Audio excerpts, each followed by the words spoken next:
Bro సరిపోదా శనివారం ఎలా ఉంది? బ్రో సరిపోతే శనివారం మూవీ ఇప్పుడే నేను గురువారం చూసేసి వచ్చినాను. మూవీ గురించి మనం చెప్పాలంటే ఫస్ట్ ఆఫ్ ఆల్ నేను నా పాయింట్ ఆఫ్ వ్యూ, నా పర్సెప్షన్ నేను హానెస్ట్గా చెప్తాను. మిగతా వాళ్ళ పాయింట్ ఆఫ్ వ్యూ ఎలా ఉందో నాకు తెలియదు. సో నాకేమనిపించిందంటే మూవీ వచ్చేసి ఒక అబో యావరేజ్ అని నాకు అనిపించింది అంతే బ్రో.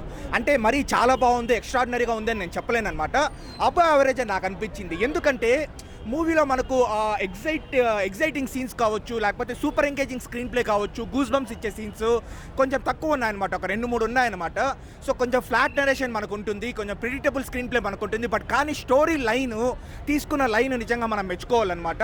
ఆ కోపాన్ని అంతా అణుచుకొని శనివారం రోజున ఆ కోపం కానీ ఇంకా ఉంటే అది నిజమైన కోపం అని ఆ కోపంతో ప్రొసీడ్ అవుతారనమాట. ఆ స్టోరీ లైన్ అయితే బాగానే ఉంది.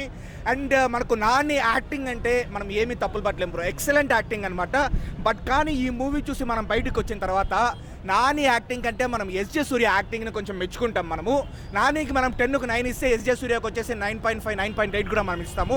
సో ఆ లెవెల్లో ఎస్జే సూర్య విలనిజం చూపించినాడు. ఈ స్పైడర్ కావచ్చు, లేకపోతే జిగర్ తండ్రి 2 కావచ్చు, ఇంకా శంభుతో మూవీ ఉన్నాయి కదా, వాటన్నిటికంటే ఎస్జే సూర్య అయితే బెస్ట్ యాక్టింగ్ ఇచ్చినాడు ఈ మూవీలో.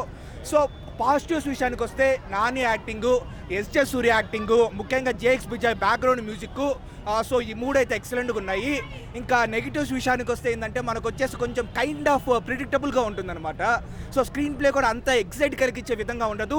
బట్ అలానే ఒకటే బ్రో మెయిన్ థింగ్ ఏంటంటే అలానే మనకు బోరు కొట్టించదు, అలానే మన సూపర్ ఎక్సైటింగ్ ఫీలింగ్ ఇది. సో సాగుతూ ఉంటుంది మూవీ. సో కాబట్టి నాకు అబో యావరేజ్ అని నాకు అనిపించింది. అనే కాన్సెప్ట్ వర్కౌట్ అయిందా, నా లాగ్ బోర్ కొట్టిందా బ్రో? కొంచెము మనకు ఫస్ట్ థింగ్ ఏంటంటే మనకు ఒక 170 minutes మూవీ లెంత్ ఉంటే డెఫినెట్లీ కొంచెం మనకు అంటే సుందరానికి కూడా లెంత్ ఎక్కువైందని ఫీలర్ వచ్చింది నాకు.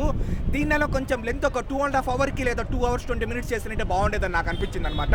కొంచెం ట్రిమ్ చేసినట్టే మీరు అన్నట్లు లాగ్ అంటే అదే చెప్తున్నాను కదా, బోరింగ్ ప్రిడిక్టబుల్ స్క్రీన్ ప్లే అనమాట. నెక్స్ట్ ఏం జరుగుతుందో మనకు కొంచెం తెలుస్తూ ఉంటుంది. ఆ రేంజ్లో కొంచెం ఉంది. ఈ మధ్య వచ్చిన రాడ్ సినిమాల కంటే better, definitely 100% better bro. Mister Bachchan double smart చూసి ఇంకా నాకు రివ్యూ చెప్పేదానికి కూడా మనసు రాలేదనమాట. ఆ లెవెల్లో నేను వెళ్ళిపోయినాను నేను.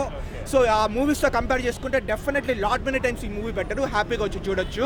నాని అందరూ చాలా మంది టైర్ 2, టైర్ 3 హీరో అంటారు, ఇప్పుడు టైర్ 1 అయ్యాడని చెప్తారు. ఈ మూవీతో టైర్ 1 అంటే డెఫినెట్లీ వెళ్తాడు నేనైతే చెప్పను. బట్ కానీ దసరా, ఆయన అన్న జెర్సీ లాంటి మూవీలు ఇంకొక 2 పడితే డెఫినెట్లీ నానికున్న టాలెంట్కి, క్యాలిబర్కి, ఫ్యాన్స్కి టైర్ 1 రావచ్చు. ఒక్క ముక్కలో చెప్పండి సరిపోతా శనివారం. చెప్పాలంటే సరిపోతా శనివారం స్టోరీ లైన్ మనకు బాగానే ఉంటుంది, కొన్ని సీన్స్ బాగానే ఉంటుంది.